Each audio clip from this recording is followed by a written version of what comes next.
ਸਾਰਿਆਂ ਨੂੰ ਮੇਰੇ ਵੱਲੋਂ ਪਿਆਰ ਭਰੀ ਸਤਿ ਸ਼੍ਰੀ ਅਕਾਲ। ਤੁਸੀਂ ਦੇਖ ਰਹੇ ਹੋ YouTube ਚੈਨਲ GPS ਮਾਣੀਖੇੜਾ ਤੇ ਅੱਜ ਆਪਾਂ ਗੱਲਬਾਤ ਕਰਨ ਜਾ ਰਹੇ ਹਾਂ ਪੰਜਵੀਂ ਸ਼੍ਰੇਣੀ ਦੇ ਤੀਸਰੇ ਚੈਪਟਰ ਜਿਸ ਦਾ ਨਾਮ ਹੈ ਮਹੱਤਮ ਸਮਾਵਰਤਕ ਅਤੇ ਲਘੁੱਤਮ ਸਮਾਵਰਤਿਆ, ਜਿਸ ਦੇ ਆਪਾਂ ਚੌਥੇ ਭਾਗ ਦੀ ਗੱਲ ਕਰਨ ਜਾ ਰਹੇ ਹਾਂ। ਤੀਜਾ ਭਾਗ ਆਪਾਂ ਪਹਿਲਾਂ ਹੀ ਕਰ ਚੁੱਕੇ ਹਾਂ, ਜਿਸ ਦੇ ਵਿੱਚ ਆਪਾਂ ਮਹੱਤਮ ਸਮਾਵਰਤਕ ਨੂੰ ਕੱਢਣ ਦੀ ਜਿਹੜੀ ਪਹਿਲੀ ਵਿਧੀ ਸੀ ਗੁਣਨਖੰਡ ਵਿਧੀ, ਉਸ 'ਤੇ ਚਰਚਾ ਕੀਤੀ ਸੀ। ਅਤੇ ਅੱਜ ਆਪਾਂ ਮਹੱਤਮ ਸਮਾਵਰਤਕ ਨੂੰ ਕੱਢਣ ਦੀ ਜਿਹੜੀ ਦੂਸਰੀ ਵਿਧੀ ਹੈ ਜਿਸ ਦਾ ਨਾਂ ਹੈ ਅਭਾਜ ਗੁਣਨਖੰਡ ਵਿਧੀ, ਪ੍ਰਾਈਮ ਫੈਕਟਰ ਮੈਥਡ, ਇਸ ਬਾਰੇ ਆਪਾਂ ਚਰਚਾ ਕਰਾਂਗੇ। ਤਾਂ ਇਸ ਵਿਧੀ 'ਤੇ ਆਪਾਂ ਚਰਚਾ ਕਰੀਏ ਉਸ ਤੋਂ ਪਹਿਲਾਂ ਦੇਖੋ ਬੋਰਡ ਦੇ ਉੱਤੇ ਇੱਕ ਸ਼ਬਦ ਹੋਰ ਲਿਖਿਆ ਹੈ, ਡਿਸਪਲੇ ਹੈ।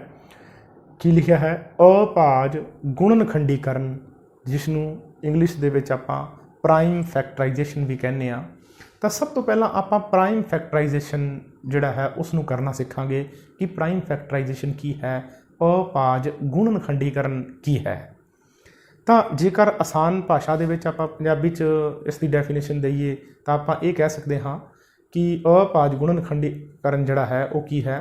ਤਾਂ ਕਿਸੇ ਵੀ ਭਾਜ ਸੰਖਿਆ ਨੂੰ ਜੇਕਰ ਆਪਾਂ ਅਭਾਜ ਗੁਣਨਖੰਡਾਂ ਦੀ ਗੁਣਾਂ ਦੇ ਰੂਪ 'ਚ ਜਦੋਂ ਲਿਖ ਦਿੰਦੇ ਹਾਂ ਤਾਂ ਉਸ ਨੂੰ ਪ੍ਰਾਈਮ ਫੈਕਟਰਾਈਜੇਸ਼ਨ ਕਿਹਾ ਜਾਂਦਾ ਹੈ। ਤਾਂ ਇਹ ਗੱਲ ਤੁਹਾਨੂੰ ਸ਼ਾਇਦ ਸਮਝ ਨਾ ਆਈ ਹੋਵੇ ਇਸ ਤਰੀਕੇ ਨਾਲ, ਤਾਂ ਇਸ ਲਈ ਆਪਾਂ ਇੱਕ ਐਗਜ਼ਾਮਪਲ ਲਵਾਂਗੇ। ਐਗਜ਼ਾਮਪਲ ਦੀ ਮਦਦ ਨਾਲ ਤੁਹਾਨੂੰ ਮੈਂ ਇਹ ਸਮਝਾਉਣ ਦੀ ਕੋਸ਼ਿਸ਼ ਕਰਾਂਗਾ ਕਿ ਅਭਾਜ ਗੁਣਨਖੰਡੀਕਰਨ ਕੀ ਹੈ। ਤਾਂ ਦੇਖੋ ਇੱਕ ਐਗਜ਼ਾਮਪਲ ਲੈਂਦੇ ਹਾਂ ਆਪਾਂ। ਆਪਣੇ ਕੋਲ ਇੱਕ ਭਾਜ ਸੰਖਿਆ ਹੈ, ਮੰਨ ਲਓ 12, ਠੀਕ ਹੈ ਜੀ। ਤਾਂ 12 ਨੂੰ ਆਪਾਂ ਕਿ ਬਹੁਤ ਸਾਰੇ ਤਰੀਕਿਆਂ ਨਾਲ ਲਿਖ ਸਕਦੇ ਹਾਂ। ਦੇਖੋ 12 ਨੂੰ ਆਪਾਂ 1 ਗੁਣਾ 12 ਵੀ ਲਿਖ ਸਕਦੇ ਹਾਂ, ਆਪਾਂ 2 ਗੁਣਾ 6 ਵੀ ਲਿਖ ਸਕਦੇ ਹਾਂ, ਉਸ ਤੋਂ ਬਾਅਦ 3 ਗੁਣਾ 4 ਵੀ ਲਿਖ ਸਕਦੇ ਹਾਂ। 3 ਚੌਕੇ 12, 6 ਦੂਣੀ 12 ਜਾਂ 2 ਛਿੱਕੇ 12, 12 ਏਕਮ 12। ਤਾਂ ਇਸ ਤਰੀਕੇ ਨਾਲ ਆਪਾਂ ਸੰਖਿਆਵਾਂ ਦੇ ਗੁਣਨਫਲ ਦੇ ਰੂਪ ਦੇ ਵਿੱਚ ਆਪਾਂ 12 ਨੂੰ 3-4 ਤਰੀਕਿਆਂ ਨਾਲ ਲਿਖ ਸਕਦੇ ਹਾਂ। ਪਰ ਜਿਹੜਾ ਆਪਣਾ ਕੁਐਸਚਨ ਸੀ ਕਿ ਅਭਾਜ ਗੁਣਨਖੰਡੀਕਰਨ, ਮਤਲਬ ਕਿ ਜਿਹੜੇ ਵੀ ਇੱਥੇ ਗੁਣਨਖੰਡ ਬਣਨ ਉਹ ਅਭਾਜ ਹੋਣੇ ਚਾਹੀਦੇ ਹੈ। ਤਾਂ ਆਪਾਂ ਇਹਨਾਂ ਨੂੰ ਚੈੱਕ ਕਰਦੇ ਹਾਂ ਕਿ ਇਹਨਾਂ ਦੇ ਵਿੱਚ ਸਾਰੇ ਅਭਾਜ ਹਨ ਜਾਂ ਕੁਝ ਹੋਰ ਵੀ ਹਨ। ਤਾਂ ਦੇਖੋ ਇੱਕ ਜਿਹੜਾ ਹੈ ਇਹਦੇ ਬਾਰੇ ਆਪਾਂ ਨੂੰ ਸਾਰਿਆਂ ਨੂੰ ਪਤਾ ਹੈ ਕਿ ਇੱਕ ਜਿਹੜਾ ਹੈ ਉਹ ਅਭਾਜ ਨਹੀਂ ਹੈਗਾ, ਠੀਕ ਹੈ ਜੀ। 12 ਕੀ ਹੈ? ਇਹ ਭਾਜ ਹੈ। 6 ਕੀ ਹੈ? ਇਹ ਵੀ ਭਾਜ ਹੈ। 4 ਕੀ ਹੈ? ਇਹ ਵੀ ਭਾਜ ਸੰਖਿਆ ਹੈ। ਤਾਂ ਜੇਕਰ 3 ਦੀ ਗੱਲ ਕਰੀਏ ਤਾਂ ਇਹ ਅਭਾਜ ਹੈ, 2 ਵੀ ਅਭਾਜ ਹੈ। ਤਾਂ ਪਹਿਲੀ ਐਗਜ਼ਾਮਪਲ ਦੇ ਵਿੱਚ ਦੇਖੋ ਇਹ ਭਾਜ ਸੰਖਿਆ ਨੂੰ ਜਿਹੜੀ ਹੈ ਉਹ 1 ਨਾਲ ਗੁਣਾ ਕੀਤੀ ਗਈ ਹੈ। ਇਹ ਜਿਹੜੀ ਹੈ ਆਪਣੀ ਇਸ ਕੰਡੀਸ਼ਨ ਨੂੰ ਸੈਟੀਸਫਾਈ ਨਹੀਂ ਕਰਦੀ, ਪੂਰਾ ਨਹੀਂ ਕਰਦੀ। ਦੂਸਰੀ ਕੰਡੀਸ਼ਨ ਦੇ ਵਿੱਚ ਦੇਖੋ ਇੱਕ ਅਭਾਜ ਸੰਖਿਆ ਹੈ ਤੇ ਇੱਕ ਭਾਜ ਸੰਖਿਆ ਹੈ, ਪਰ ਆਪਾਂ ਨੂੰ ਭਾਜ ਸੰਖਿਆ ਨਹੀਂ ਚਾਹੀਦੀ। ਆਪਾਂ ਨੂੰ ਕਿਹੜੀ ਸੰਖਿਆਵਾਂ ਚਾਹੀਦੀਆਂ ਹਨ? ਅਭਾਜ ਸੰਖਿਆਵਾਂ ਚਾਹੀਦੀਆਂ ਹਨ। ਤਾਂ ਆਪਾਂ ਕੀ ਕਰਾਂਗੇ, ਤੁਸੀਂ ਦੇਖੋ ਇਹਨੂੰ ਆਪਾਂ ਅੱਗੇ ਹੋਰ ਤੋੜ ਲਾਂਗੇ। ਦੇਖੋ ਅਭਾਜ ਸੰਖਿਆ ਨੂੰ ਅੱਗੇ ਨਹੀਂ ਹੋਰ ਤੋੜਿਆ ਨਹੀਂ ਜਾ ਸਕਦਾ, ਪਰ ਭਾਜ ਸੰਖਿਆ ਨੂੰ ਅੱਗੇ ਹੋਰ ਤੋੜਿਆ ਜਾ ਸਕਦਾ ਹੈ ਹੋਰ ਸੰਖਿਆਵਾਂ ਦੇ ਰੂਪ 'ਚ। ਦੇਖੋ ਕਿਵੇਂ? ਦੇਖੋ ਆਪਾਂ 2 ਨੂੰ 2 ਰੱਖਾਂਗੇ ਤੇ 6 ਨੂੰ ਆਪਾਂ ਕੀ ਲਿਖ ਦਿਆਂਗੇ? 6 ਨੂੰ ਆਪਾਂ ਲਿਖ ਸਕਦੇ ਹਾਂ 2 ਗੁਣਾ 3, 2 ਗੁਣਾ 3। ਐਸੇ ਤਰੀਕੇ ਨਾਲ ਆਪਾਂ ਇਸ ਨੂੰ ਵੀ ਤੋੜ ਸਕਦੇ ਸੀ। ਦੇਖੋ ਆ 3 ਨੂੰ 3 ਰੱਖਿਆ ਤੇ ਉਸ ਤੋਂ ਬਾਅਦ 4 ਨੂੰ ਕੀ ਰੱਖਿਆ ਆਪਾਂ? 2 ਗੁਣਾ 2। 4 ਨੂੰ ਆਪਾਂ 2 ਗੁਣਾ 2 ਲਿਖ ਸਕਦੇ ਹਾਂ। ਤਾਂ ਫੈਕਟਰ ਉਹੀ ਆਉਣਗੇ। ਤਾਂ ਹੁਣ ਦੇਖੋ ਧਿਆਨ ਨਾਲ, ਆ ਵੀ ਅਭਾਜ ਸੰਖਿਆ ਹੈ, ਆ ਵੀ ਅਭਾਜ ਸੰਖਿਆ ਹੈ, ਆ ਵੀ ਅਭਾਜ ਸੰਖਿਆ ਹੈ। ਤਾਂ ਹੁਣ ਦੇਖੋ ਜੇਕਰ ਮੈਂ 12 ਨੂੰ ਇਸ ਤਰੀਕੇ ਨਾਲ ਲਿਖਦਾ, 2 ਦੂਣੀ 4, 4 ਤੀਏ 12, ਸਾਰੇ ਦੇ ਸਾਰੇ ਗੁਣਨਖੰਡ ਅਭਾਜ ਹਨ। ਤਾਂ ਮੈਂ ਆਹੀ ਗੱਲ ਆਖੀ ਸੀ, ਕਿਸੇ ਵੀ ਭਾਜ ਸੰਖਿਆ ਨੂੰ ਜਦੋਂ ਆਪਾਂ ਅਭਾਜ ਸੰਖਿਆ ਦੀ ਗੁਣਾਂ ਦੇ ਰੂਪ ਵਿੱਚ ਲਿਖ ਦਿੰਦੇ ਹਾਂ ਨਾ, ਤਾਂ ਉਸ ਨੂੰ ਅਭਾਜ ਗੁਣਨਖੰਡੀਕਰਨ ਕਿਹਾ ਜਾਂਦਾ ਹੈ, ਪ੍ਰਾਈਮ ਫੈਕਟਰਾਈਜੇਸ਼ਨ ਕਿਹਾ ਜਾਂਦਾ ਹੈ। ਤਾਂ ਇਹ ਹੈ ਪ੍ਰਾਈਮ ਫੈਕਟਰਾਈਜੇਸ਼ਨ। ਤਾਂ ਹੁਣ ਦੇਖੋ ਇਹ ਸੀ 12। ਤਾਂ 12 ਇੱਕ ਬਹੁਤ ਛੋਟੀ ਸੰਖਿਆ ਹੈ।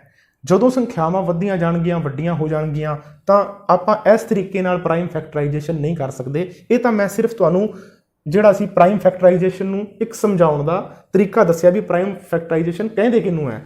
ਤਾਂ ਜੇਕਰ ਆਪਾਂ ਪ੍ਰਾਈਮ ਫੈਕਟਰਾਈਜੇਸ਼ਨ ਕਰਨੀ ਹੋਵੇ, ਅਭਾਜ ਗੁਣਨਖੰਡੀਕਰਨ ਕਰਨਾ ਹੋਵੇ, ਤਾਂ ਉਹ ਅਸਲ ਦੇ ਵਿੱਚ ਉਸ ਦਾ ਤਰੀਕਾ ਕੀ ਹੈ? ਤਾਂ ਤੁਸੀਂ ਕੀ ਕਰਨਾ ਹੈ, ਤੁਸੀਂ ਹਮੇਸ਼ਾ ਹੀ ਪ੍ਰਾਈਮ ਫੈਕਟਰਾਈਜੇਸ਼ਨ ਕਰਨ ਲੱਗਿਆ ਆਹੀ ਤਰੀਕਾ ਲਗਾਓਗੇ। 2 ਲਾਈਨਾਂ ਇਸ ਤਰ੍ਹਾਂ ਲਗਾ ਲੈਣੀਆਂ ਹਨ। ਤੁਸੀਂ ਜਿਸ ਵੀ ਸੰਖਿਆ ਦਾ ਪ੍ਰਾਈਮ ਫੈਕਟਰਾਈਜੇਸ਼ਨ ਕਰਨਾ ਹੈ ਤੁਸੀਂ ਉਸ ਸੰਖਿਆ ਨੂੰ ਇੱਥੇ ਲਿਖ ਲੈਣਾ ਹੈ। ਉਸ ਤੋਂ ਬਾਅਦ ਤੁਸੀਂ ਕੀ ਕਰਨਾ ਹੈ, ਤੁਸੀਂ ਅਭਾਜ ਸੰਖਿਆਵਾਂ ਜਿਹੜੀਆਂ ਕਿ ਆਪਾਂ ਪਹਿਲਾਂ ਹੀ ਪੜ੍ਹ ਚੁੱਕੇ ਹਾਂ। ਦੇਖੋ ਅਭਾਜ ਸੰਖਿਆਵਾਂ ਕਿੱਥੋਂ ਸ਼ੁਰੂ ਹੁੰਦੀਆਂ ਹਨ, 2 3, ਉਸ ਤੋਂ ਬਾਅਦ 5, ਫਿਰ 7, ਫਿਰ 11, ਇਸ ਤੋਂ ਗਾਂ ਅੱਗੇ ਚਲਦੀਆਂ ਰਹਿੰਦੀਆਂ ਹਨ। ਠੀਕ ਹੈ, ਤਾਂ ਤੁਸੀਂ ਕੀ ਕਰਨਾ ਹੈ, 12 ਨੂੰ ਇੱਕ ਅਭਾਜ ਸੰਖਿਆ ਨਾਲ ਭਾਗ ਕਰਨਾ ਹੈ। ਕਿਹੜੀ ਅਭਾਜ ਸੰਖਿਆ ਨਾਲ, ਸਭ ਤੋਂ ਛੋਟੀ। ਤਾਂ ਸਭ ਤੋਂ ਛੋਟੀ ਸੰਖਿਆ ਕਿਹੜੀ ਹੈ, 2 ਹੈ। ਹੁਣ ਦੇਖੋ 12 ਜਿਸਤ ਸੰਖਿਆ ਹੈ, ਇਹ 2 ਤੇ ਭਾਗ ਹੋ ਜੂਗੀ, ਤਾਂ ਆਪਾਂ ਇਸ ਨੂੰ 2 ਤੇ ਭਾਗ ਕਰਨਾ ਹੈ, ਤਾਂ ਇੱਥੇ 2 ਲਿਖਾਂਗੇ। ਤਾਂ ਹੁਣ ਦੇਖੋ 12 ਨੂੰ ਆਪਾਂ 2 ਨਾਲ ਭਾਗ ਕਰੀਏ ਤਾਂ 2 6 12, ਆਪਣਾ ਉੱਤਰ ਕੀ ਆਊਗਾ, 6 ਆਊਗਾ। ਜਿਹੜਾ ਵੀ ਉੱਤਰ ਆਵੇ ਆਪਾਂ ਇੱਥੇ ਲਿਖਣਾ ਹੈ ਉਸ ਨੂੰ। ਤਾਂ 12 ਨੂੰ ਆਪਾਂ 2 ਨਾਲ ਭਾਗ ਕੀਤੀ, ਉੱਤਰ ਆਇਆ 6। ਆਪਾਂ ਉਸ ਤੋਂ ਬਾਅਦ ਫਿਰ ਜਿਹੜਾ ਵੀ ਉੱਤਰ ਆਏਗਾ ਉਹਨੂੰ ਫਿਰ ਆਪਾਂ ਇੱਕ ਪ੍ਰਾਈਮ ਨੰਬਰ ਨਾਲ ਭਾਗ ਕਰਨਾ ਹੈ, ਜਿਹਦੇ ਨਾਲ ਵੀ ਉਹ ਭਾਗ ਹੋ ਜਾਵੇ।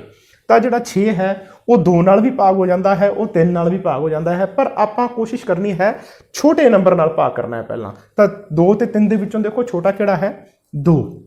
ਤਾਂ 2 ਨਾਲ ਜਦੋਂ ਆਪਾਂ 6 ਨੂੰ ਭਾਗ ਕਰਾਂਗੇ ਤਾਂ ਕਿੰਨਾ ਉੱਤਰ ਆਏਗਾ, ਦੇਖੋ 6 ਨੂੰ ਜਦੋਂ ਆਪਾਂ 2 ਨਾਲ ਭਾਗ ਕਰਾਂਗੇ ਤਾਂ ਉੱਤਰ ਕਿੰਨਾ ਆਏਗਾ, 3 ਆਏਗਾ। 2 ਤੀਏ 6 ਹੁੰਦਾ, ਤਾਂ 3 ਆਪਾਂ ਕਿੱਥੇ ਲਗਾ ਦਾਂਗੇ, ਇੱਥੇ ਲਗਾ ਦਾਂਗੇ। ਹੁਣ ਆਪਾਂ ਇਸ ਨੂੰ ਫਿਰ ਭਾਗ ਕਰਨਾ ਹੈ, ਜਿਹੜੀ ਵੀ ਸੰਖਿਆ ਆਈ ਹੈ ਉਸ ਨੂੰ ਫਿਰ ਭਾਗ ਕਰਨਾ ਹੈ। ਕਿੰਨੀ ਸੰਖਿਆ ਆ ਗਈ, 3। 3 ਨੂੰ ਆਪਾਂ ਅਭਾਜ ਸੰਖਿਆ ਨਾਲ ਭਾਗ ਕਰਨਾ ਹੈ। ਤਾਂ ਦੇਖੋ ਪਹਿਲੀ ਅਭਾਜ ਸੰਖਿਆ 2 ਹੈ, ਤਾਂ 2 ਜਿਹੜਾ ਹੈ ਉਹ 3 ਨੂੰ ਭਾਗ ਨਹੀਂ ਕਰਦਾ, ਤਾਂ ਇਸ ਲਈ ਆਪਾਂ 2 ਨੂੰ ਛੱਡ ਦਿਆਂਗੇ, ਉਸ ਤੋਂ ਅਗਲੀ ਸੰਖਿਆ ਤੇ ਜਾਵਾਂਗੇ। ਉਸ ਤੋਂ ਅਗਲੀ ਸੰਖਿਆ 3 ਹੀ ਹੈ ਖੁਦ ਆਪ, ਤਾਂ 3 ਜਿਹੜਾ ਹੈ ਉਹ 3 ਨੂੰ ਭਾਗ ਕਰ ਦੂਗਾ, ਇਸ ਲਈ ਆਪਾਂ ਇੱਥੇ 3 ਲਿਖਾਂਗੇ। ਤਾਂ 3 ਨੂੰ 3 ਨਾਲ ਭਾਗ ਕਰਾਂਗੇ ਤਾਂ ਆ ਜਾਏਗਾ 1। ਤਾਂ ਹੁਣ ਦੇਖੋ 1 ਆ ਗਿਆ। ਜਦੋਂ ਤੱਕ 1 ਨਹੀਂ ਆਉਂਦਾ ਤੁਸੀਂ ਭਾਗ ਕਰੀ ਜਾਣੀ ਹੈ। ਇਸ ਦੇ ਜਿਹੜੇ ਗੁਣਨਖੰਡ ਹਨ ਅਭਾਜ, ਉਹ ਆਈ ਜਾਣਗੇ। ਜਦੋਂ 1 ਆ ਜੇ ਉਦੋਂ ਤੁਸੀਂ ਆਪਣਾ ਜਿਹੜਾ ਇਹ ਜਿਹੜਾ ਹੈ ਪ੍ਰਾਈਮ ਫੈਕਟਰਾਈਜੇਸ਼ਨ ਜਿਹੜਾ ਹੈ ਉਹ ਆਪਣਾ ਖਤਮ ਹੋ ਜਾਂਦਾ ਹੈ। ਤਾਂ ਹੁਣ ਦੇਖੋ ਉਹੀ ਫੈਕਟਰ ਆ ਗਏ, ਤੁਸੀਂ ਧਿਆਨ ਨਾਲ ਦੇਖੋ ਕਿਹੜੇ ਫੈਕਟਰ ਆ ਗਏ। ਆ ਦੇਖੋ 2, ਫਿਰ 2, ਫਿਰ ਉਸ ਤੋਂ ਬਾਅਦ ਕੀ ਆਇਆ, 3। ਤਾਂ ਜਦੋਂ ਵੀ ਤੁਸੀਂ ਇਹਨਾਂ ਨੂੰ ਗੁਣਾ ਕਰੋਗੇ, 2 ਤੀਏ 6, 6 ਦੂਣੀ 12। ਤਾਂ ਇਹਨਾਂ ਗੁਣਨਖੰਡਾਂ ਨੂੰ ਜਦੋਂ ਵੀ ਤੁਸੀਂ ਗੁਣਾ ਕਰੋਗੇ ਤਾਂ ਉਹੀ ਨੰਬਰ ਆਏਗਾ ਤੁਹਾਡੇ ਕੋਲੇ, ਉਹੀ ਸੰਖਿਆ ਆਏਗੀ ਜਿਸ ਦਾ ਤੁਸੀਂ ਪ੍ਰਾਈਮ ਫੈਕਟਰਾਈਜੇਸ਼ਨ ਕੀਤਾ ਹੈ। ਤਾਂ ਇਹ ਹੈ ਪ੍ਰਾਈਮ ਫੈਕਟਰਾਈਜੇਸ਼ਨ। ਇਸ ਦੇ ਆਧਾਰ ਦੇ ਉੱਤੇ ਆਪਾਂ HCF ਕੱਢਣ ਦੀ ਕੋਸ਼ਿਸ਼ ਕਰਾਂਗੇ। ਹੁਣ ਆਪਾਂ 2 ਉਦਾਹਰਨਾਂ ਲੈਣੇ ਆ ਜਿਨ੍ਹਾਂ ਦੇ ਆਧਾਰ ਤੇ ਆਪਾਂ ਮਸਵ ਕੱਢਣ ਦੀ ਕੋਸ਼ਿਸ਼ ਕਰਾਂਗੇ। ਮੰਨ ਲਓ ਮੈਂ ਲਿਖਿਆ 20 ਅਤੇ 30 ਦਾ ਮਸਵ ਪਤਾ ਕਰੋ। ਤਾਂ ਸਭ ਤੋਂ ਪਹਿਲਾਂ ਆਪਾਂ ਕੀ ਕਰਾਂਗੇ, ਸਭ ਤੋਂ ਪਹਿਲਾਂ ਆਪਾਂ ਕਰਾਂਗੇ 20 ਦੀ ਫੈਕਟਰਾਈਜੇਸ਼ਨ ਕਰਾਂਗੇ, ਪ੍ਰਾਈਮ ਫੈਕਟਰਾਈਜੇਸ਼ਨ, ਤੇ 30 ਦੀ ਵੀ ਪ੍ਰਾਈਮ ਫੈਕਟਰਾਈਜੇਸ਼ਨ ਕਰਾਂਗੇ। ਤਾਂ ਇਸ ਨੂੰ ਇਸ ਤਰੀਕੇ ਨਾਲ ਆਪਾਂ ਲਿਖ ਲਾਂਗੇ 20 ਤੇ ਇੱਥੇ 30। ਤਾਂ ਪਹਿਲਾਂ ਆਪਾਂ 20 ਦੀ ਪ੍ਰਾਈਮ ਫੈਕਟਰਾਈਜੇਸ਼ਨ ਕਰਦੇ ਹਾਂ, ਇਸ ਦਾ ਅਭਾਜ ਗੁਣਨਖੰਡੀਕਰਨ ਕਰਦੇ ਹਾਂ। ਤਾਂ 20 ਦੇਖੋ ਇੱਕ ਜਿਸਤ ਸੰਖਿਆ ਹੈ, ਜਿਸਤ ਸੰਖਿਆ 2 ਤੇ ਭਾਗ ਹੋ ਜਾਂਦੀ ਹੈ। ਤਾਂ ਜੇ 2 ਤੇ ਭਾਗ ਹੋਊਗੀ ਤਾਂ ਕੀ ਹੋ ਜਾਊਗੀ, ਇਹ ਸੰਖਿਆ ਅੱਧੀ ਰਹਿ ਜਾਊਗੀ, ਯਾਨੀ ਕਿ ਉੱਤਰ 10 ਆਊਗਾ। 10 ਦੂਣਾ ਵੀ ਹੁੰਦਾ ਹੈ ਨਾ, 10 ਵੀ ਜਿਹੜੀ ਹੈ ਉਹ ਜਿਸਤ ਸੰਖਿਆ ਹੈ, ਇਹ ਵੀ 2 ਤੇ ਭਾਗ ਹੋ ਜਾਂਦੀ ਹੈ। ਤਾਂ 2 ਤੇ ਜਦੋਂ ਭਾਗ ਕਰਾਂਗੇ ਉੱਤਰ ਕੀ ਆਏਗਾ, 5 ਆਏਗਾ। ਠੀਕ ਹੈ, ਉਸ ਤੋਂ ਬਾਅਦ ਦੇਖੋ 5 ਕਿਹਦੇ ਤੇ ਭਾਗ ਹੋਊਗਾ, 2 ਤੇ ਵੀ ਭਾਗ ਨਹੀਂ ਹੋਊਗਾ, 3 ਤੇ ਵੀ ਭਾਗ ਨਹੀਂ ਹੋਊਗਾ, 4 ਤੇ ਆਪਾਂ ਕਰਨਾ ਨਹੀਂ ਕਿਉਂਕਿ 4 ਜਿਹੜੀ ਹੈ ਉਹ ਭਾਜ ਸੰਖਿਆ, 4 ਤੇ ਭਾਗ ਵੀ ਨਹੀਂ ਹੁੰਦਾ। ਉਸ ਤੋਂ ਬਾਅਦ 5 ਜਿਹੜਾ ਹੈ ਉਹ 5 ਤੇ ਹੀ ਭਾਗ ਹੋਊਗਾ, ਇੱਥੇ ਆ ਜਾਊਗਾ 1। ਤਾਂ ਆਪਣੀ ਜਿਹੜੀ ਪ੍ਰਾਈਮ ਫੈਕਟਰਾਈਜੇਸ਼ਨ ਹੈ ਉਹ ਇੱਥੇ 1 ਤੋਂ ਬਾਅਦ ਖਤਮ ਹੋਊਗੀ। ਉਸ ਤੋਂ ਬਾਅਦ ਆਪਾਂ 30 ਨੂੰ ਦੇਖਾਂਗੇ। ਤਾਂ 30 ਨੂੰ ਵੀ 30 ਦੇਖੋ ਜਿਸਤ ਸੰਖਿਆ ਹੈ, ਇਹ ਵੀ 2 ਤੇ ਭਾਗ ਹੋ ਜਾਊਗੀ। ਤਾਂ 30 ਦਾ ਅੱਧ ਕਿੰਨਾ ਆ ਗਿਆ, 15। ਹੁਣ ਦੇਖੋ 15 2 ਤੇ ਭਾਗ ਨਹੀਂ ਹੋਊਗਾ ਕਿਉਂਕਿ 15 ਜਿਸਤ ਸੰਖਿਆ ਨਹੀਂ ਹੈ। ਤਾਂ 15 ਨੂੰ ਹੁਣ ਤੁਸੀਂ ਅੱਗੇ 2 ਤੇ ਭਾਗ ਨਹੀਂ ਹੋਊਗਾ ਤਾਂ ਇਸ ਨੂੰ 3 ਤੇ ਚੈੱਕ ਕਰਨ ਦੀ ਕੋਸ਼ਿਸ਼ ਕਰਨੀ ਹੈ ਕਿ ਇਹ 3 ਤੇ ਭਾਗ ਹੁੰਦਾ। ਤਾਂ 15 ਜਿਹੜਾ ਹੈ ਉਹ 3 ਤੇ ਭਾਗ ਹੋ ਜਾਊਗਾ। 3 ਤੇ ਭਾਗ ਹੋਊਗਾ ਤਾਂ ਕਿੰਨਾ ਆਊਗਾ, 3 5 15। ਠੀਕ ਹੈ ਜੀ, 15 ਨੂੰ ਜਦੋਂ ਤੁਸੀਂ 3 ਨਾਲ ਭਾਗ ਕਰੋਗੇ ਨਾ ਤਾਂ ਉੱਤਰ ਕਿੰਨਾ ਆਊਗਾ, 5 ਆਊਗਾ ਕਿਉਂਕਿ 15 ਜਿਹੜਾ ਹੈ ਉਹ 3 ਦੇ ਪਹਾੜੇ ਤੇ 5 ਤੇ ਜਾ ਕੇ ਆਉਂਦਾ ਹੈ। ਠੀਕ ਹੈ ਜੀ, ਉਸ ਤੋਂ ਬਾਅਦ 5 ਆ ਗਿਆ। 5 ਜਿਹੜਾ ਹੈ ਉਹ 5 ਦੇ ਪਹਾੜੇ ਤੇ ਹੀ ਭਾਗ ਹੁੰਦਾ ਹੈ। ਤਾਂ 5 ਏਕਮ 5, ਤਾਂ 1 ਆ ਗਿਆ। ਤਾਂ ਆਪਣਾ ਜਿਹੜਾ ਕੁਐਸਚਨ ਹੈ ਉਹ ਇੱਥੇ ਪ੍ਰਾਈਮ ਫੈਕਟਰਾਈਜੇਸ਼ਨ ਖਤਮ ਹੋ ਗਈ। ਤਾਂ ਹੁਣ ਕੀ ਹੈ, ਦੇਖੋ 20 ਦੇ ਕਿਹੜੇ ਫੈਕਟਰ ਬਣੇ, 20 ਦੇ ਜਿਹੜੇ ਗੁਣਨਖੰਡ ਬਣੇ ਉਹ ਕੀ ਬਣੇ, ਜਿਹੜੀ ਪ੍ਰਾਈਮ ਫੈਕਟਰਾਈਜੇਸ਼ਨ 20 ਦੀ ਹੋਈ ਉਹ ਕੀ ਹੋਈ, 2 ਗੁਣਾ 2 ਗੁਣਾ 5, 2 ਗੁਣਾ 2 ਗੁਣਾ 5। ਤੇ ਜਿਹੜੀ 30 ਦੀ ਆਪਾਂ ਪ੍ਰਾਈਮ ਫੈਕਟਰਾਈਜੇਸ਼ਨ ਕੀਤੀ ਹੈ ਉਹ ਕੀ ਹੋਈ ਹੈ, 2 ਗੁਣਾ 3 ਗੁਣਾ 5।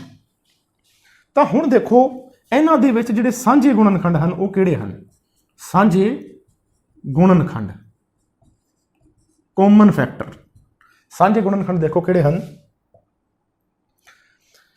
ਦੇਖੋ 2 2 ਇੱਥੇ ਵੀ ਹੈ, 2 ਇੱਥੇ ਵੀ ਹੈ, 2 ਸਾਂਝਾ ਹੈ। ਠੀਕ, ਉਸ ਤੋਂ ਬਾਅਦ ਦੇਖੋ 2 ਇੱਧਰ 2 ਹੋਰ ਹੈ ਨਹੀਂ ਤਾਂ 2 ਨੂੰ ਛੱਡ ਦੇਣਾ ਹੈ। ਉਸ ਤੋਂ ਬਾਅਦ ਦੇਖੋ 5 ਇੱਥੇ ਵੀ ਹੈ, 5 ਇੱਥੇ ਵੀ ਹੈ, ਤਾਂ ਉਸ ਤੋਂ ਬਾਅਦ ਹੈ ਵੀ 5। ਤਾਂ ਧਿਆਨ ਦਿਓ ਜਿਹੜੇ ਸਾਂਝੇ ਗੁਣਨਖੰਡ ਆਏ ਉਹ ਕੀ ਆਏ, 2 ਤੇ 5।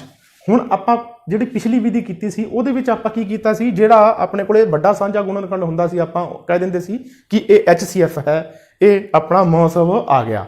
ਪਰ ਧਿਆਨ ਦਿਓ ਇਹਦੇ ਵਿੱਚ ਆਪਾਂ ਇਹ ਵਿਧੀ ਇੱਕ ਅਲੱਗ ਵਿਧੀ ਹੈ। ਇਸ ਵਿਧੀ ਵਿੱਚ ਆਪਾਂ ਕੀ ਕੀਤਾ ਹੈ, ਆਪਾਂ ਇਹਨਾਂ ਦੇ ਪ੍ਰਾਈਮ ਫੈਕਟਰਾਈਜੇਸ਼ਨ ਕੀਤੀ ਹੈ, ਗੁਣਾ ਦੇ ਰੂਪ ਚ ਲਿਖਿਆ ਆਪਾਂ ਇਹਨਾਂ ਨੂੰ। ਤਾਂ ਆਪਾਂ ਹੁਣ ਜਦੋਂ ਅਭਾਜ ਗੁਣਨਖੰਡ ਵਿਧੀ ਦੇ ਵਿੱਚ ਮਹੋਤਸਵ ਕੱਢਾਂਗੇ, ਆਪਾਂ HCF ਕੱਢਾਂਗੇ, ਤਾਂ ਆਪਾਂ ਕੀ ਕਰਾਂਗੇ, ਜਿਹੜੇ ਵੀ ਸਾਂਝੇ ਗੁਣਨਖੰਡ ਆਏ ਹਨ ਉਹਨਾਂ ਸਾਂਝੇ ਗੁਣਨਖੰਡਾਂ ਨੂੰ ਆਪਾਂ ਗੁਣਾ ਕਰ ਦਾਂਗੇ, ਕਿਉਂਕਿ ਇਹ ਜਿਹੜਾ ਸਵਾਲ ਹੈ ਇਹ ਬੇਸਡ ਹੀ ਗੁਣਾ ਦੇ ਉੱਤੇ ਹੈ, ਮਲਟੀਪਲਾਈ ਦੇ ਉੱਤੇ ਹੈ। ਤਾਂ ਜਿਹੜੇ ਵੀ ਆਪਣੇ ਕਾਮਨ ਫੈਕਟਰ ਆਉਣਗੇ, ਸਾਂਝੇ ਫੈਕਟਰ ਆਉਣਗੇ, ਆਪਾਂ ਉਹਨਾਂ ਨੂੰ ਕੀ ਕਰ ਦਾਂਗੇ, ਗੁਣਾ ਕਰ ਦਾਂਗੇ। ਤਾਂ ਗੁਣਾ ਕਰਕੇ ਜਿਹੜਾ ਆਪਣਾ ਆਨਸਰ ਆ ਰਿਹਾ ਉਹ ਕਿੰਨਾ ਆ ਰਿਹਾ ਹੈ, 10। ਤਾਂ HCF ਜਿਹੜਾ ਹੈ ਉਹ ਕਿੰਨਾ ਰਹੇਗਾ, 10 ਰਹੇਗਾ। ਤਾਂ ਇੱਕ ਹੋਰ ਐਗਜ਼ਾਮਪਲ ਆਪਾਂ ਇਸ ਦੇ ਨਾਲ ਦੀ ਹੋਰ ਦੇਖਦੇ ਹਾਂ, ਜਿਸ ਦੇ ਵਿੱਚ 3 ਅੰਕ ਲਵਾਂਗੇ। 3 ਅੰਕ ਹਨ 45, 90 ਤੇ 105। ਆ 3 ਅੰਕ ਆਪਾਂ ਲੈ ਰਹੇ ਹਾਂ। ਇਹਨਾਂ ਦੀ ਆਪਾਂ ਪ੍ਰਾਈਮ ਫੈਕਟਰਾਈਜੇਸ਼ਨ ਕਰਦੇ ਹਾਂ। ਪਹਿਲਾਂ ਦੇਖੋ 45 ਦੀ ਪ੍ਰਾਈਮ ਫੈਕਟਰਾਈਜੇਸ਼ਨ ਦੇਖੋ ਕਿਵੇਂ ਹੋਊਗੀ। ਠੀਕ, 45 ਤਾਂ ਤੁਸੀਂ ਯਾਦ ਰੱਖਣਾ ਹੈ, ਜਿਹਦੇ ਪਿੱਛੇ ਵੀ 5 ਆ ਜਾਏ, ਜਿਹੜੀ ਸੰਖਿਆ ਦੇ ਪਿੱਛੇ ਵੀ 5 ਆ ਜਾਏ ਤੇ ਤੁਸੀਂ ਉਹਦੀ ਪ੍ਰਾਈਮ ਫੈਕਟਰਾਈਜੇਸ਼ਨ ਕਰ ਰਹੇ ਹੋ, ਤਾਂ ਤੁਸੀਂ ਕੁਛ ਨਹੀਂ ਦੇਖਣਾ, 2 3 ਕੁਛ ਨਹੀਂ ਦੇਖਣਾ, ਤੁਸੀਂ ਸਿੱਧਾ ਉਹਨੂੰ 5 ਤੇ ਚਲਾਉਣਾ ਹੈ। ਠੀਕ ਹੈ, 2 ਤੇ ਤਾਂ ਚੱਲ ਹੀ ਨਹੀਂ ਸਕਦਾ ਕਿਉਂਕਿ ਇਹ ਜਿਸਤ ਸੰਖਿਆ ਨਹੀਂ ਹੈ। 3 ਤੇ ਇਹ ਚੱਲ ਸਕਦਾ ਹੈ, ਪਰ ਜਦੋਂ ਤੁਸੀਂ 3 ਤੇ ਚਲਾਓਗੇ ਉਸ ਤੋਂ ਆਸਾਨੀ ਨਾਲ ਤੁਸੀਂ 5 ਤੇ ਚਲਾ ਦੋਗੇ ਇਸ ਨੂੰ। ਦੇਖੋ ਕਿਵੇਂ, 5 ਦੇ ਪਹਾੜੇ ਤੇ 45 ਆਉਂਦਾ ਹੈ, 5 9 45। ਠੀਕ ਹੈ, ਉਸ ਤੋਂ ਬਾਅਦ ਦੇਖੋ 9 ਆ ਗਿਆ। ਹੁਣ 9 ਨੂੰ ਤੁਸੀਂ ਭਾਗ ਕਰਨਾ ਆਸਾਨ ਹੈ, 2 ਤੇ ਤਾਂ ਭਾਗ ਹੋਏਗਾ ਨਹੀਂ, ਜਿਸ ਸੰਖਿਆ ਨਹੀਂ ਹੈ। 3 ਤੇ ਭਾਗ ਹੋ ਜਾਏਗਾ, 3 ਜਿਹੜਾ ਹੈ ਉਹ ਪ੍ਰਾਈਮ ਫੈਕਟਰ ਵੀ ਹੈ। ਤਾਂ 3 ਤੀਏ 9, 3 ਆ ਗਿਆ, ਫਿਰ 3 ਏਕਮ 3, ਫਿਰ ਵੀ 3 ਤੇ ਜਾਏਗਾ। ਤਾਂ ਜਿਹੜੇ 45 ਦੇ ਫੈਕਟਰ ਆ ਗਏ ਆ ਵਾਲੇ। ਉਸ ਤੋਂ ਬਾਅਦ ਦੇਖੋ 90 ਦੇ, ਤਾਂ 90 ਦੇ ਦੇਖੋ ਪ੍ਰਾਈਮ ਫੈਕਟਰ ਕੀ ਹੋਣਗੇ। ਤਾਂ 90 ਨੂੰ ਜਦੋਂ ਆਪਾਂ ਕਰਾਂਗੇ ਹੱਲ, ਤਾਂ ਦੇਖੋ 90 ਕੀ ਹੈ, ਇੱਕ ਜਿਸਤ ਸੰਖਿਆ ਹੈ। ਤਾਂ ਜਿਸਤ ਸੰਖਿਆ ਹਮੇਸ਼ਾ ਹੀ 2 ਨਾਲ ਭਾਗ ਹੁੰਦੀ ਹੈ। ਤਾਂ ਦੇਖੋ 2 ਨਾਲ ਜਦੋਂ 90 ਨੂੰ ਭਾਗ ਕਰਾਂਗੇ ਤਾਂ 90 ਜਿਹੜਾ ਹੈ ਉਹ ਅੱਧਾ ਹੋ ਜਾਊਗਾ, ਯਾਨੀ ਕਿ 45 ਆ ਜਾਊਗਾ। ਤੇ 45 ਦੇ ਤੁਸੀਂ ਫੈਕਟਰ ਇੱਥੇ ਬਣਾ ਚੁੱਕੇ ਹੋ। ਦੇਖੋ ਕਿਵੇਂ, ਪਹਿਲਾਂ 5 ਤੇ ਭਾਗ ਕਰ ਦੋਗੇ, 5 9 45, ਫਿਰ 3 ਤੇ ਕਰ ਦੋਗੇ, 3 3 9, ਫਿਰ 3 ਤੇ ਕਰ ਦੋਗੇ, 1 ਆ ਜਾਊਗਾ। ਠੀਕ, ਤਾਂ ਇਹ ਆ ਗਏ 90 ਦੇ ਫੈਕਟਰ। ਉਸ ਤੋਂ ਬਾਅਦ ਦੇਖੋ 105। ਤਾਂ ਮੈਂ ਤੁਹਾਨੂੰ ਪਹਿਲਾਂ ਹੀ ਕਿਹਾ ਸੀ ਵੀ ਜਿਹਦੇ ਪਿੱਛੇ, ਜਿਹੜੀ ਸੰਖਿਆ ਦੇ ਪਿੱਛੇ 5 ਆ ਜੇ, ਤੁਸੀਂ ਉਹਨੂੰ 5 ਨਾਲ ਭਾਗ ਕਰ ਦੇਣਾ, ਬਸ ਸਿੱਧਾ 5 ਤੇ ਚਲਾਉਣਾ ਤੁਸੀਂ ਉਹਨੂੰ। ਤਾਂ ਜਦੋਂ ਆਪਾਂ 5 ਨਾਲ ਇਸ ਨੂੰ ਭਾਗ ਕਰਾਂਗੇ, ਦੇਖੋ ਤਾਂ 105 ਨੂੰ ਤੁਸੀਂ ਜੇਕਰ ਤੁਹਾਨੂੰ ਸਿੱਧਾ ਭਾਗ ਕਰਨਾ ਆਉਂਦਾ ਤਾਂ ਠੀਕ ਹੈ, ਨਹੀਂ ਤਾਂ ਸਾਈਡ ਤੇ ਤੁਸੀਂ ਇਸ ਨੂੰ 5 ਨਾਲ ਭਾਗ ਕਰ ਵੀ ਸਕਦੇ ਹੋ। ਕਿਵੇਂ, 5 ਦੂਣੀ 10, ਉੱਤੋਂ ਉਤਾਰਿਆ 5, 5 ਏਕਮ 5। ਤਾਂ ਤੁਸੀਂ ਇੱਥੇ ਵੀ ਕਰ ਸਕਦੇ ਸੀ। ਦੇਖੋ ਆਹ 10 ਹੈ, 5 ਦੂਣੀ 10, 10 ਦੇ ਵਿੱਚੋਂ 10 ਘਟਾਵਾਂਗੇ 0, ਉੱਤੋਂ ਉਤਾਰਿਆ 5, 5 ਆ ਗਿਆ, 5 ਏਕਮ 5, ਤਾਂ ਆ 21 ਆ ਜਾਊਗਾ ਇਸ ਤਰੀਕੇ ਨਾਲ। ਹੁਣ 21 ਦਾ ਤੁਹਾਨੂੰ ਪਤਾ ਹੈ ਵੀ 21 ਜਿਹੜੀ ਹੈ ਉਹ ਜਿਸਤ ਸੰਖਿਆ ਨਹੀਂ ਹੈ, 2 ਤੇ ਤਾਂ ਨਹੀਂ ਚੱਲੂਗਾ ਇਹ, 3 ਦੇ ਪਹਾੜੇ ਤੇ 21 ਆਉਂਦਾ ਹੈ। ਦੇਖੋ 3 ਦੇ ਪਹਾੜੇ ਤੇ ਕਿੱਥੇ ਆਉਂਦਾ 21, 3 ਨਾਲ ਭਾਗ ਕਰਾਂਗੇ ਹੁਣ ਆਪਾਂ ਇਹਨੂੰ, 3 7 21 ਹੁੰਦਾ ਹੈ ਨਾ। ਤਾਂ ਉੱਤਰ ਜਦੋਂ ਆਪਾਂ 21 ਨੂੰ 3 ਨਾਲ ਭਾਗ ਕਰਾਂਗੇ, ਉੱਤਰ ਕਿੰਨਾ ਆਊਗਾ, 7। ਉਸ ਤੋਂ ਬਾਅਦ ਦੇਖੋ 7 ਕਿਹੜੇ ਪਹਾੜੇ ਤੇ ਆਉਂਦਾ ਹੈ, ਨਾ 2 ਤੇ ਭਾਗ ਹੁੰਦਾ, ਨਾ ਇਹ 3 ਤੇ ਭਾਗ ਹੁੰਦਾ। ਠੀਕ ਹੈ ਜੀ, ਉਸ ਤੋਂ ਬਾਅਦ 3 ਤੋਂ ਬਾਅਦ ਕੀ ਦੇਖਣਾ ਆਪਾਂ, 5 ਦੇਖਣਾ ਹੈ, 4 ਨਹੀਂ ਦੇਖਣਾ, ਕਿਉਂਕਿ ਅਭਾਜ ਸੰਖਿਆਵਾਂ ਲੈਣੀਆਂ। ਠੀਕ ਹੈ, 5 ਤੇ ਵੀ ਭਾਗ ਨਹੀਂ ਹੁੰਦਾ। ਉਸ ਤੋਂ ਬਾਅਦ ਇਸ ਨੂੰ 7 ਤੇ ਹੀ ਦੇਖਣਾ, ਕਿਉਂਕਿ 7 ਜਿਹੜਾ ਹੈ ਉਹ ਅਭਾਜ ਸੰਖਿਆ ਹੈ ਤੇ ਇਹ ਆਪਣੇ ਹੀ ਟੇਬਲ ਤੇ ਆਏਗਾ। ਤਾਂ 7 ਏਕਮ 7। ਤਾਂ ਇਹ ਬਣ ਗਏ ਇਹਨਾਂ ਦੇ ਪ੍ਰਾਈਮ ਫੈਕਟਰ। ਠੀਕ ਹੈ ਜੀ, ਅਭਾਜ ਗੁਣਨਖੰਡੀਕਰਨ ਆਪਾਂ ਕਰਤਾ ਕਿਹਦਾ, 45 ਦਾ, 90 ਦਾ ਤੇ 105 ਦਾ। ਹੁਣ ਆਪਾਂ ਇਹਨਾਂ ਦੇ ਜਿਹੜੇ ਹੈ ਉਹ ਗੁਣਨਖੰਡਾਂ ਤੇ ਨਜ਼ਰ ਮਾਰਦੇ ਹਾਂ, ਉਹਨਾਂ ਨੂੰ ਲਿਖਦੇ ਹਾਂ। ਦੇਖੋ 45 ਦੇ ਗੁਣਨਖੰਡ ਕੀ ਆਏ ਹਨ, 5 3 ਤੇ 3, 5 3 ਤੇ 3। ਉਸ ਤੋਂ ਬਾਅਦ 90 ਦੇ ਗੁਣਨਖੰਡ ਦੇਖੋ ਕੀ ਬਣੇ ਸੀ ਆਪਣੇ ਕੋਲੇ, 2 5 3 ਤੇ 3। ਉਸ ਤੋਂ ਬਾਅਦ 105 ਦੇ ਗੁਣਨਖੰਡ ਦੇਖ ਲਓ ਵੀ ਕੀ ਬਣੇ ਹਨ, 5 3 ਤੇ 7। ਹੁਣ ਆਪਾਂ ਕੀ ਕਰਨੇ ਹਨ, ਇਹਨਾਂ ਦੇ ਵਿੱਚੋਂ ਸਾਂਝੇ ਗੁਣਨਖੰਡ ਦੇਖਣੇ ਹਨ ਵੀ ਸਾਂਝੇ ਗੁਣਨਖੰਡ ਕਿਹੜੇ ਹਨ। ਤਾਂ ਸਾਂਝੇ ਗੁਣਨਖੰਡ ਦੇਖੋ ਕਿਹੜੇ ਹੈ।